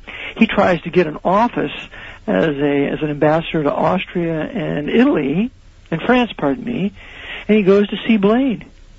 And these are a series of visits. So Blaine is absolutely familiar with the shooter. He's been to the White House. Right. Blaine is Secretary of State. Guiteau was in New York on Fifth Avenue, going to the office of the Republican committee there, where they were campaigning, claiming he wrote a speech that helped him to get an office and so on. He was all behind Garfield. This Guiteau is known to Chester Arthur. He is known to Blaine. They have met privately several times before the assassination. But of course, it's not a conspiracy. No, it can't be. No. Can we move on to McKinley, which is even more enigmatic? Mm-hmm. Now, does bimetallism play a part in this? And if so, what is bimetallism? Okay, bimetallism is the honoring of the Constitution in Article 1, Section 10, where it says that no state shall make anything but gold and silver coin a tender in payment of debts. Written by Roger Sherman, another great Bible-believing Protestant. Okay? So we were given an honest money system by our founding fathers. McKinley sought to maintain it, but he was seduced into the gold standard because he sought to maintain bimetallism in the United States, but in his agreements with, I believe, Italy, Germany, and England, they didn't want to accept bimetallism. All they would accept is a gold standard. Well, the gold standard is a criminal act. The gold standard made the United States unable to repay the national debt, or at least to make it much harder to repay, because the monetization of silver, and we were bursting at the seams with silver coin, would have made it much easier to repay. By making silver not monetary monies to be able to repay the national debt, you made it much harder to repay. That's the evil and wickedness of the gold standard. And the gold standard is the forerunner to gold collection, which is what FDR did in 1933. Mm-hmm. Called in all the gold coins and made it a crime to own gold coins. Right. And then after that crime, then they stole all the gold out of Fort Knox and moved it to the Federal Reserve Bank.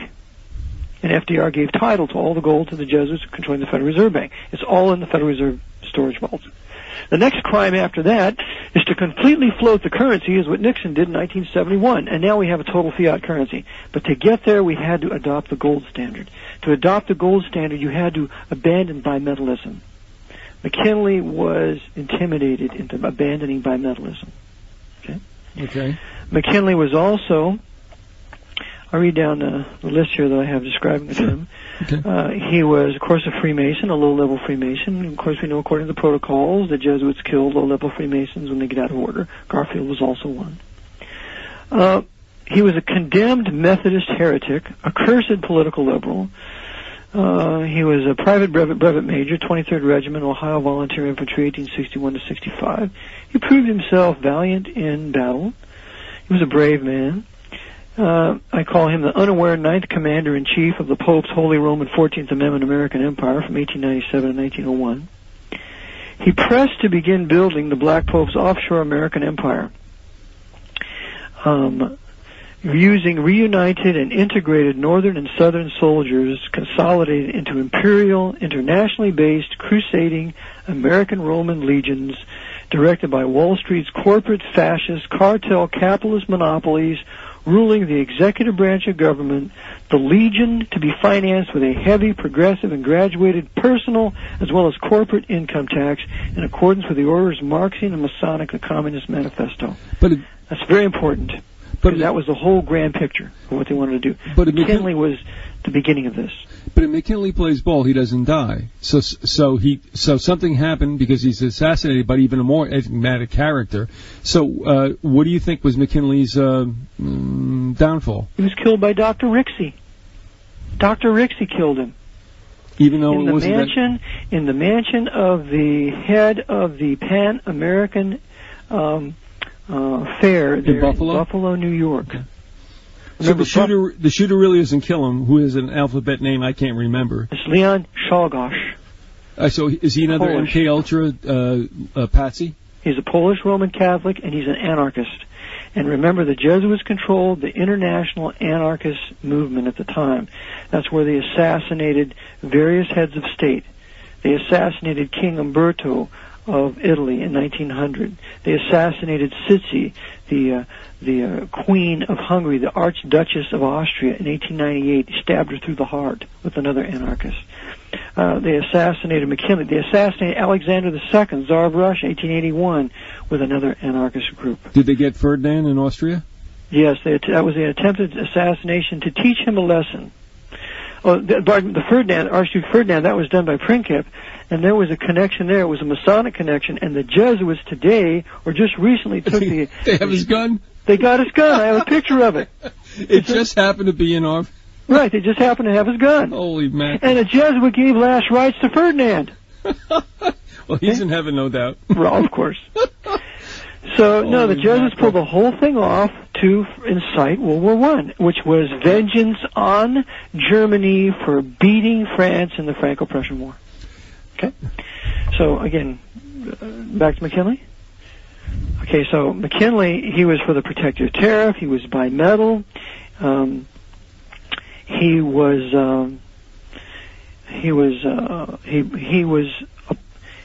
a victim of the Spanish-American War. The Jesuits were fomenting a revolution in Cuba to break away from Spain, but McKinley refused to aid that revolution.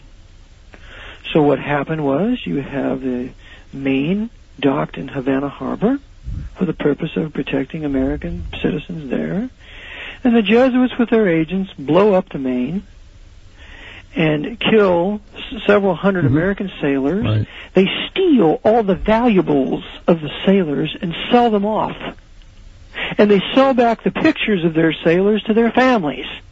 This is all in The Devil and the Priests, The Sins of Priests, The Devil in Robes, was written in 1900. It gives a complete rundown of this.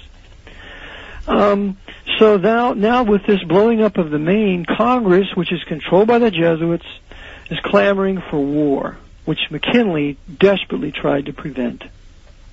Well, we get the Spanish-American War. What does it last for 4 months? They make Theodore Roosevelt a hero with his Rough Riders.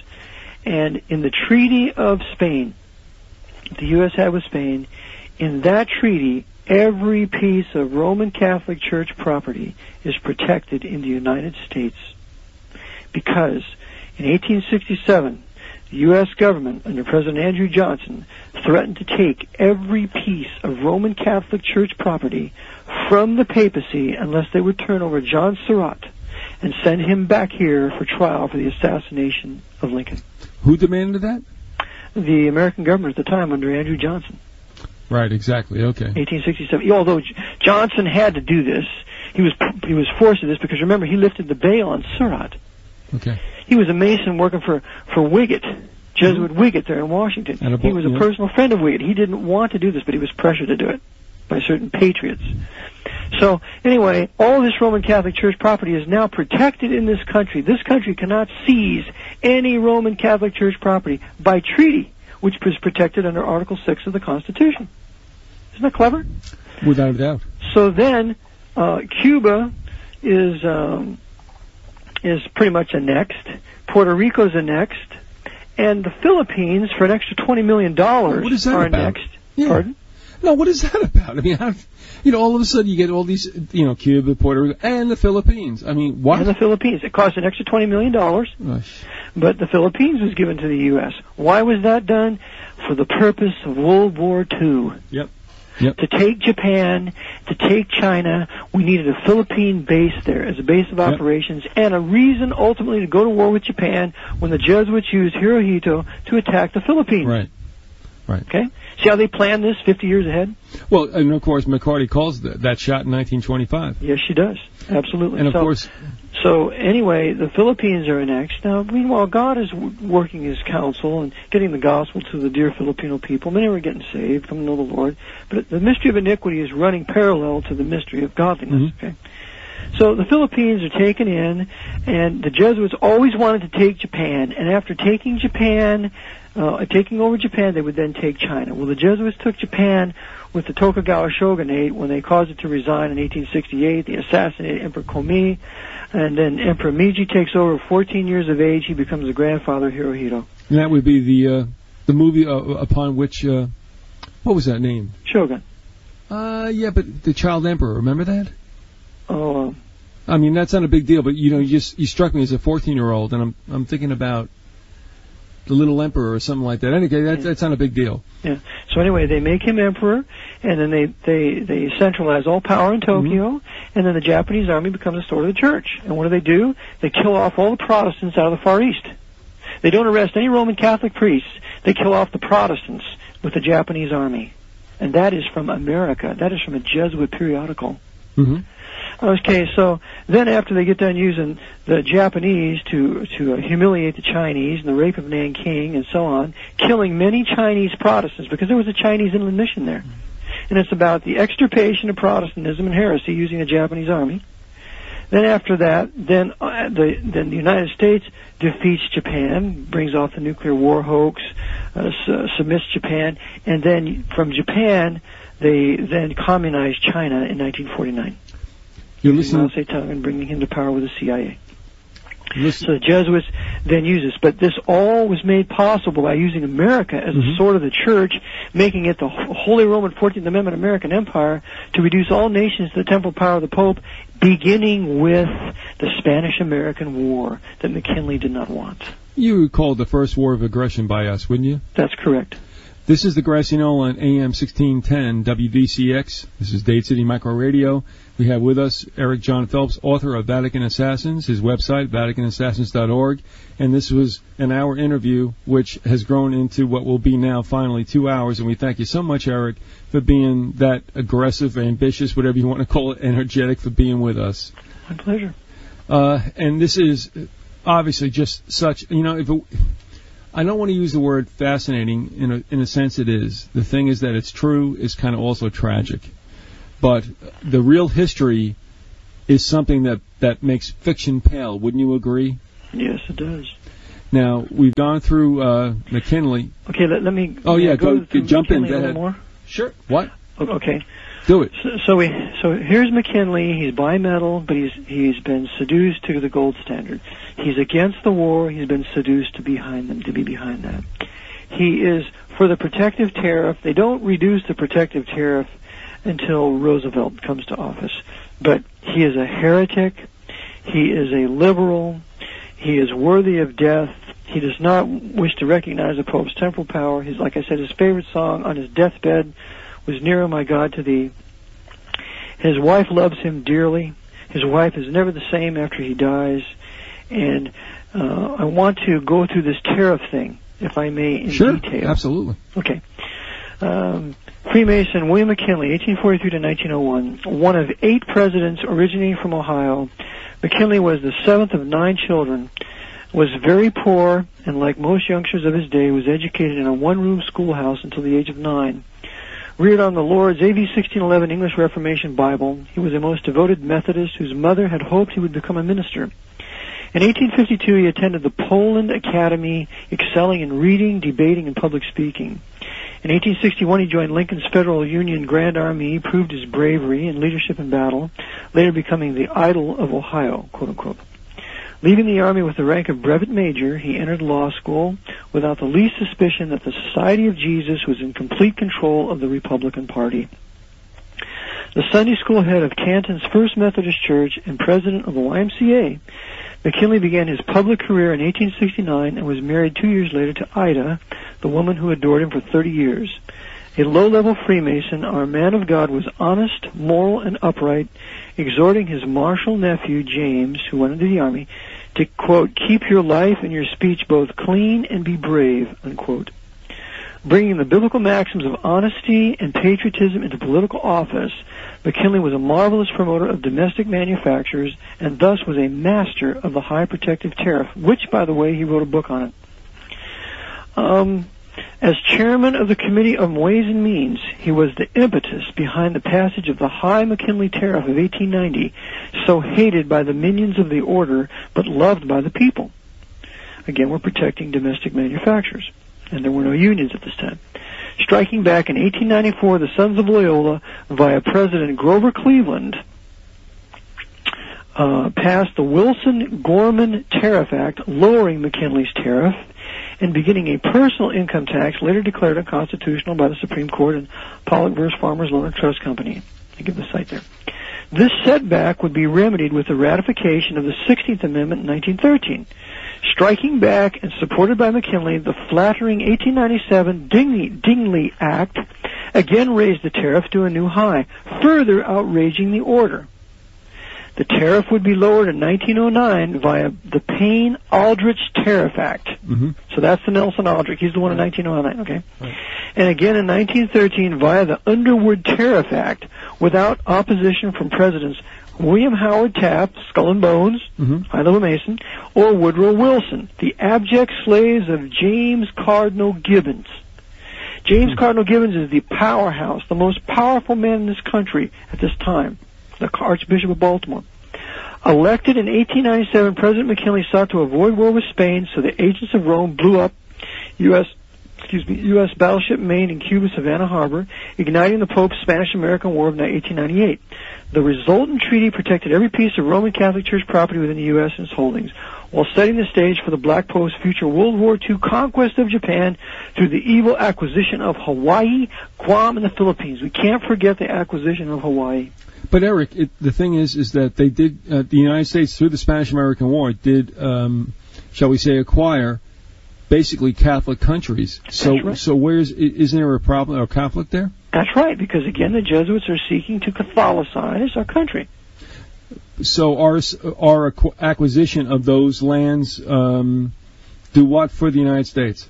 Further the Catholic immigration from those countries into the U.S. to further Catholicize our electorate and thus the Congress.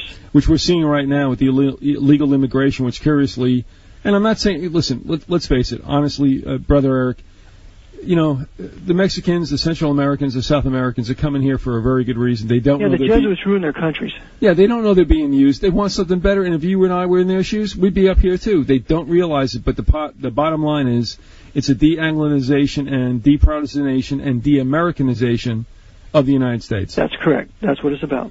But in order for them to drive the Mexican people up here, they had to wreck their economies.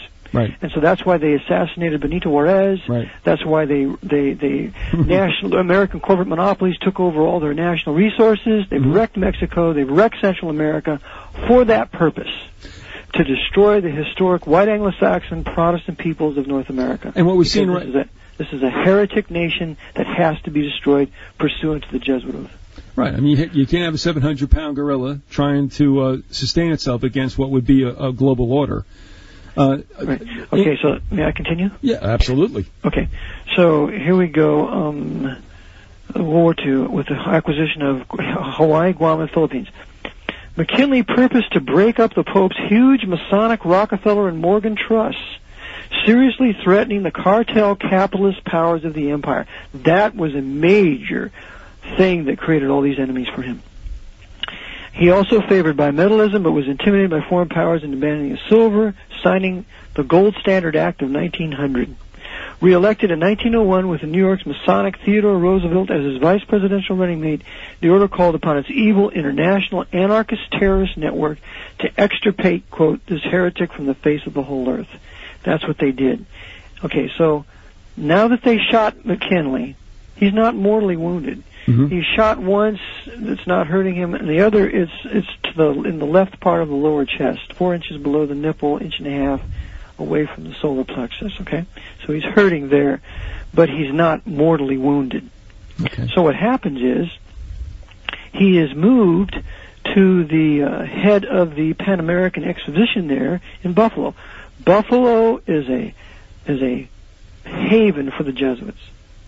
Canisius College, the Jesuits' right. Canisius College is in Buffalo. And it's out of that college that they orchestrate the assassination of McKinley. Because all these Jesuit universities are nothing more than military fortresses functioning under the guise of places of higher education. So this Czolgosz knows every move of McKinley. He knows where he is. He knows that whenever he's speaking. And how does he know this? Because McKinley's Secretary of Interior is a coadjutor keeping the Jesuits informed as to where he will be so that Czolgosz can be informed as to where he will be. Czolgosz then shoots him in the Temple of Music at the exhibition. Oh, and that must have been music to the Jesuits' ears. Okay. And then he's taken away. By the way, a black waiter who had just shaken the hands of McKinley jumped on this assassin, was pounding him into the ground, praise the Lord, and McKinley says to his agents, be easy on him, boys. Oh, boy.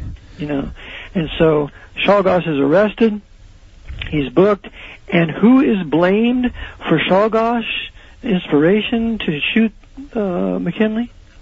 Emma Goldman. Oh, Emma Goldman. Comrade Goldman. This noted Jewish anarchist. And Czolgosz, meanwhile, had been attending anarchist meetings in Jesuits, Cleveland, Ohio. But he then says, I was inspired by Emma Goldman. And Emma Goldman never heard of him, didn't know who he was. She said, I can't help it, some nut heard me speak.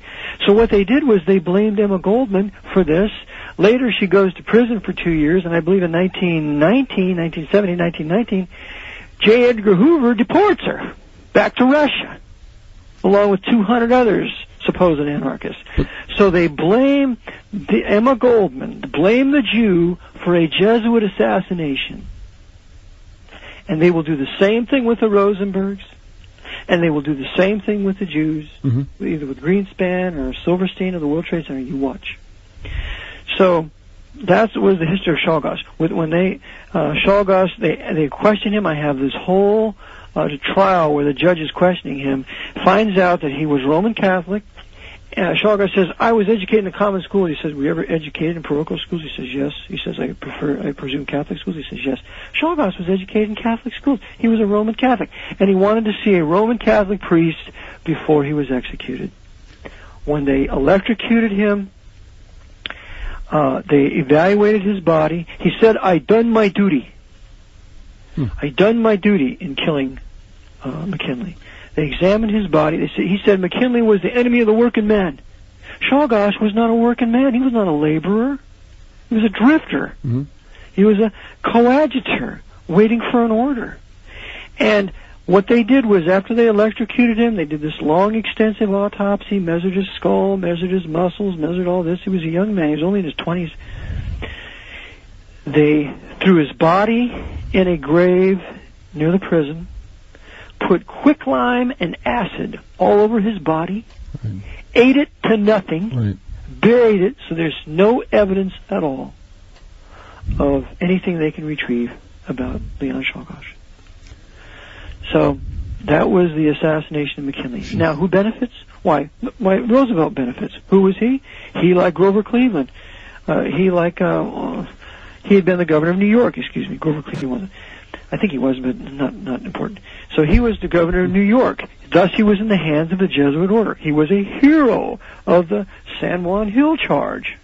High-level Mason. Oh, Teddy was governor of New York. Oh, yeah. Yeah, but Roosevelt was the governor of New York. Yes, he was. Yes, without doubt. And so he's in with all the big merchants that the Jesuits control out of their haven there in their command of New York City, because it's the biggest, most productive commercial port in the country.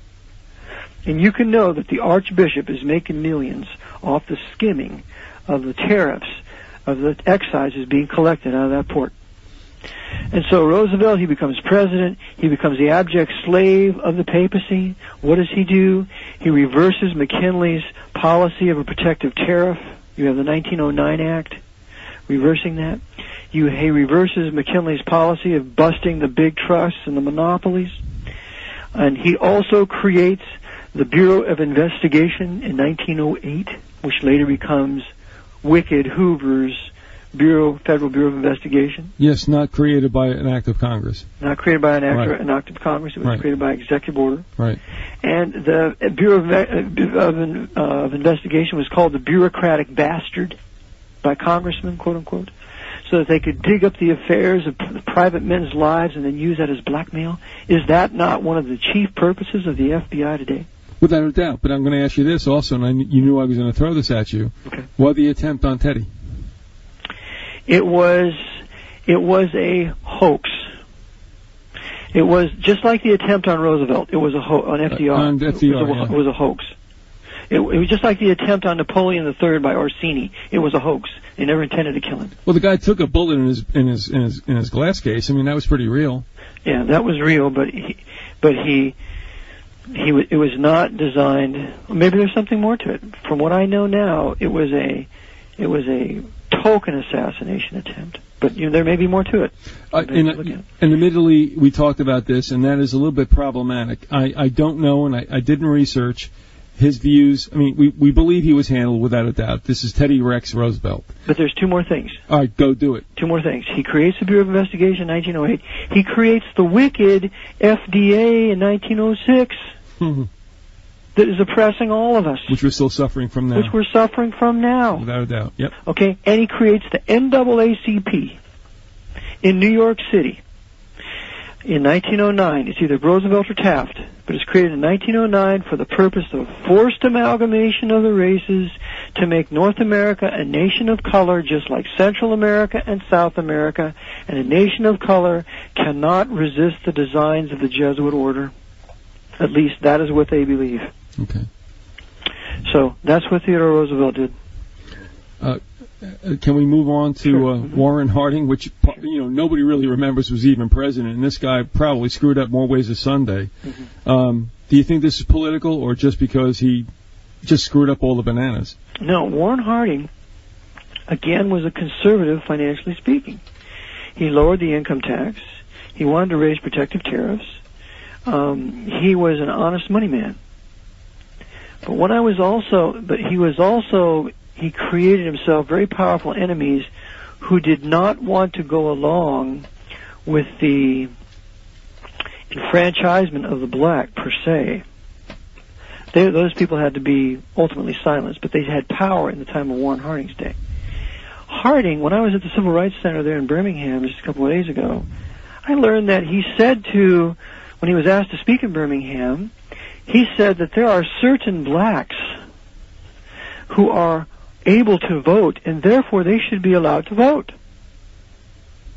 Mm-hmm. And he said there are certain whites that are incapable of voting, and they should not be allowed to vote. Okay. Speaking of all the Roman Catholic immigrants who couldn't even speak English that were making up Birmingham. Mm-hmm. Because the Jesuits brought in all the Roman Catholic Italians to work in the mines there. You saw this actually in the Birmingham Museum? It's in the Birmingham Civil Rights Museum. Holy mackerel. Yeah, right there. Okay. So it's narrated by the lady when you sit down to hear the first introduction. This lady's narrating it on a record. And I almost fell off my chair. So I had to write that because I always bring notebooks, so I wrote it down then. So Warren Harding created very powerful enemies. At the time of Warren Harding, we also must remember that you have the Bolshevik Revolution is raging, and that's being financed by New York. That's right. It's being fed by the Jesuits using their American Relief, bringing food over to the Bolsheviks to make sure that revolution doesn't fail. And who do they use? They use Herbert Hoover. Hoover and Rockefeller. And Rockefeller. That's right. And Schiff, yeah. So Warren Harding was not going along with the program, and he was also a Baptist. Really? He was a Baptist. Well, what about all the trysts and stuff like that? I mean, About the what? Well, he supposedly had that famous affair. Does this really factor in, or is this generated? I don't know. Okay. That's something I have to check out yet. All right, good deal. Okay. But they had to slam Harding. Either the affair was real or not, I don't know, but they had to magnify that, just as they magnify it with Kennedy. I think they magnify his affairs, but they don't get into the reason why he would be killed. Mm-hmm. We must shame his name through a mistake or a supposed mistake he made in the past, so as we can't get to the heart of what he really did and who he was resisting. Yeah. So they poisoned Harding. All right, now we have the attempt. I thought you think that, or no, that the Chicago mayor Chermak was the victim, who was a passenger with FDR in the back seat in a certain entourage. That's right. According to my source, it was a mafia hit on the Chicago mayor. All right, so this wasn't a warning shot across FDR's bow. No, FDR was doing everything he was supposed to do. As soon as he got into office, what does he do? The first thing he does is he recognizes Joseph Stalin's government, his wicked, bloody government. So now American corporations can legitimately begin trade. That's right. Also, he Sovietizes the United States, as William Z. Forster foretold in his book, Toward Soviet America. We know that depression was the reason for it, but we know that depression was cooked. Right. To bring in all this... Joe Kennedy caused it. Yeah, I mean, but it was caused to Sovietize us, except we call it federal. That's correct. That makes it okay. The New Deal was all socialism, and it never brought us any closer to being out of debt. Oh, no.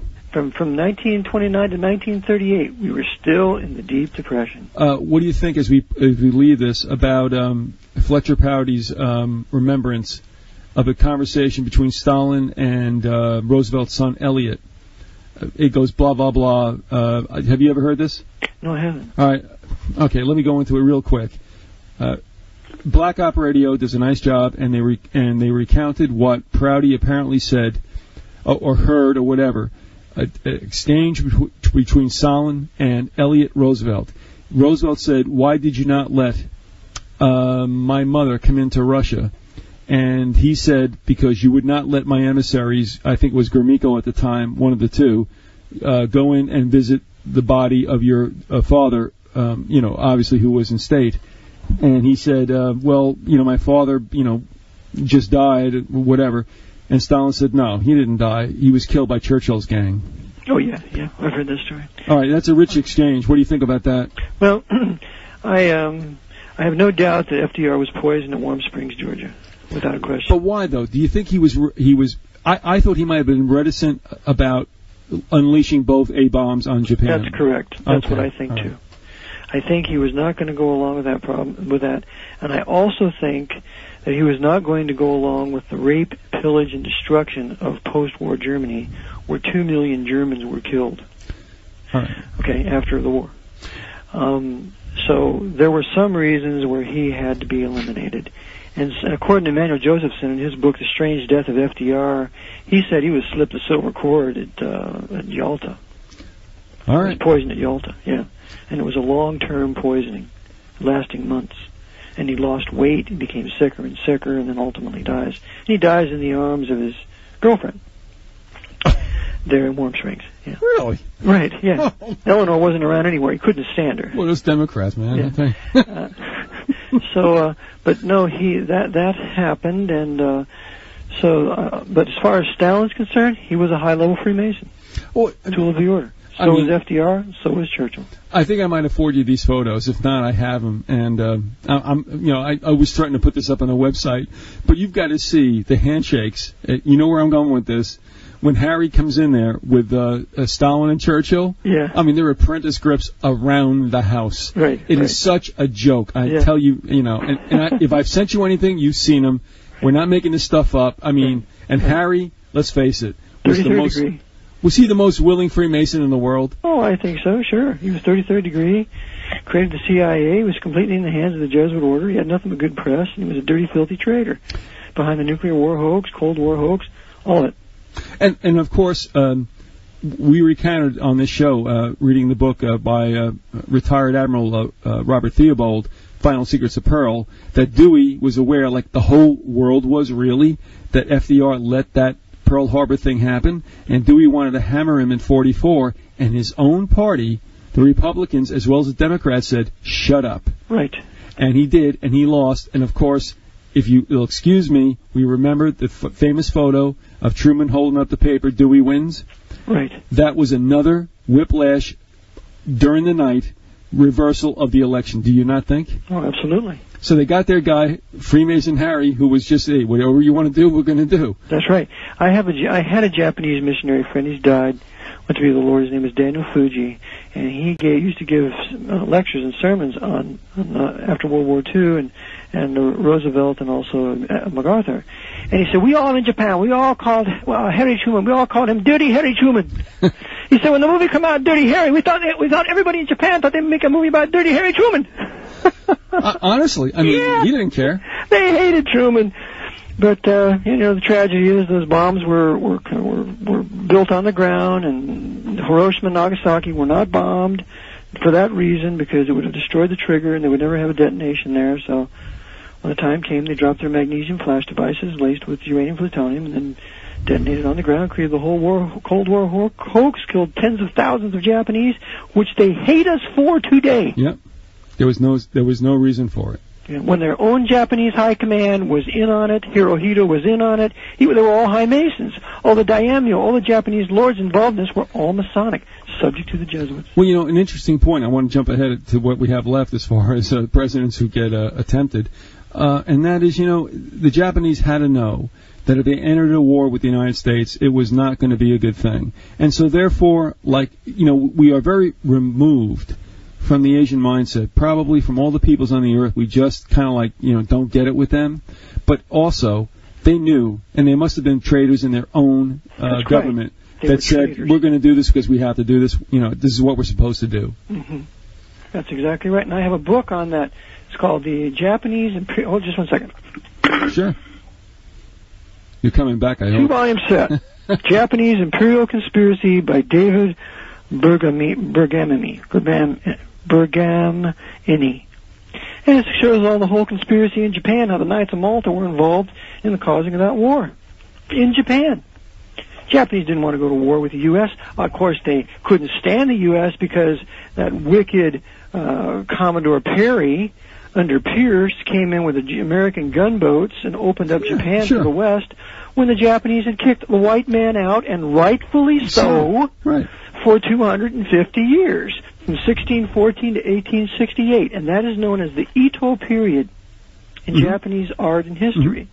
And that's when they had their highest art form, that's when they had their highest peace, that's when they advanced tremendously, and so that's called the Edo period. I saw it in the Birmingham Museum of Art. They had the Shogun, the samurai outfit there, and they had all the tremendous artwork, all during the Edo period when the Jesuits were expelled from Japan. Well, the thing is, even in our history books, Eric, we saw these, paintings in our history books and a little text saying Admiral Peary opens up. What was it? Who was it again? Yeah, Commodore Perry. Commodore Perry goes in and opens up Japan. I'm going, maybe they don't want to be opened up. They don't want to be opened up. And they have a right not to. They have the right not to. They have the right to be racially Japanese. They have a right to their own culture. Sure. And they have a right to keep the white man out, the black man out, the Chinese, anybody they don't want in their country, they have the right to keep them out. That's part of national sovereignty. Oh, no.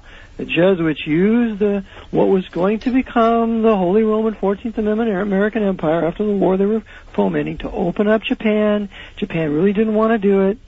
And from then on, and they assassinated the emperor. He was 36 years of age, Emperor Komi. And his son, then they made him the emperor after that, and they destroyed the Tokugawa shogunate, which had existed since the early 1600s to 1868, and that was... The Jesuits are very much like the samurai. The shogun is the Jesuit general. He works on behalf, as the shogun works on behalf of the emperor, the Jesuit general works on behalf of the pope. The Jesuits are the samurai warriors. And that same system they have incorporated into the order. But they did away with the Tokugawa shogunate. They had the emperor completely in their hands, and Japan has, from that time on, been totally under their control. Quickly moving ahead, we'll pass by JFK. We've done enough on that. Everybody has. Okay. We'll revisit it again. But also, I believe what Coleman says about Nixon was that he wasn't worthy of assassination. They just destabilized him and kicked him to the curb. And then we go off to Gerald Ford, who had 3 attempts on him. And why would that be? Because there was a Rockefeller a heartbeat away. Would you agree? I would say so. But we also have to remember, too, that Gerald Ford was a 33rd degree Freemason. He pardoned Nixon. He was also a Knight of Malta. So he's in with the big boys. Mm-hmm. And so I say the attempted assassination on Ford by Hinckley. Oh no, Ford was by Squeaky Fromm. You know, those idiots. Yeah, I say that's right. That was all again a token assassination attempt, right? To create sympathy for him so he could accomplish what he wanted to accomplish, which is hurting people on the golf course. Right. But you have to admit, Tip O'Neill, good friend of Jesuit Temple Coadjutor Tip O'Neill, trustee of Boston College. Yeah. And moving along, of course, the most undocumented attempt, and that is on Reagan, a very Rabin-like attempt where you have an MK Ultra shooter, which was a Hinckley, right, the son of campaign contributors to Daddy Bush, right, who probably is shooting live ammo. And, of course, I think that his bodyguard brought Reagan into the back seat, shot him with a planchette, and missed killing him by probably a milli. Jerry Parr. Jerry Parr did the shooting. And the Jewish doctor saved his life. And yet Rabin obviously was killed by his bodyguard. That's right. And lo and behold, what people forget is that Reagan did not like Bush, and Bush did not like Reagan, and he was forced to take Bush as a running mate late one very night during the Republican National Convention. Is that true? That's correct. And don't you find it interesting that Nancy wanted no part of shilling for Bush in the second election? Yeah, isn't that something? But don't you think that's she knew. She knew like Jackie knew. Right, absolutely she knew. And then Reagan, the actor that he was, becomes the abject, total docile servant of Bush and the order for the rest of his presidency. But you have Bush, it's like Dick Cheney, who's the real president over that feckless, smirking Ingerpoop. That totally ignorant George Bush, who couldn't conduct a conversation to save his soul. Just like Dick Cheney is his master, Big Daddy Bush was Reagan's master. Yeah, exactly. And I mean, you know, Reagan probably was a really nice guy. Everybody loves him, but he did not make the policy. They attribute all this stuff to him, and he was not there. That's right. But I have Iran-Contra, all Big Daddy Bush with William Casey. Oh yeah. Two quick things. One, I have to laugh. You remember the old Dr. William Pierce from National Alliance? Oh, yeah. He always used to call Shrub this, feckless, smirking nincompoop, which is great, you know. But the thing is, you know, just like Clinton was glib, you know, could talk the pants off anybody, but he was a liar, and he probably did more damage to this country than Shrub is doing right now. Oh, sure. So we know it isn't Republican and Democrat. It is just whoever's there is not their own person They're or all party. CFR. Okay? Bill Clinton was CFR, Dick Cheney CFR. They're all CFR. The CFR is the trusted third party of the Vatican to rule this country. If just like the son-in-law of FDR said, Curtis Dahl, if you don't have the CFR's approval, you're not a member, you're not going to be president. And so the whole issue of parties is nonsense. Right. They are both controlled by the Vatican to the Archbishop of New York, Edward Cardinal Egan, as he is advised by the Jesuits of Fordham University. We're talking with Eric Jon Phelps. And Eric, we want to thank you so much for being with us today. We were supposed to do an hour. Somehow it morphed into 2 hours. And that's exactly okay with me. And we thank you for doing that. We'll be putting this on the web very shortly. Vatican Assassins is your book. VaticanAssassins.org is your website. And we thank you so much for this time. And can we do it again? Well, my pleasure, Liz. Anytime you like. All right. The Lord bless you, my dear friend. The Lord bless your listeners. Until the next time, God bless you. Good night.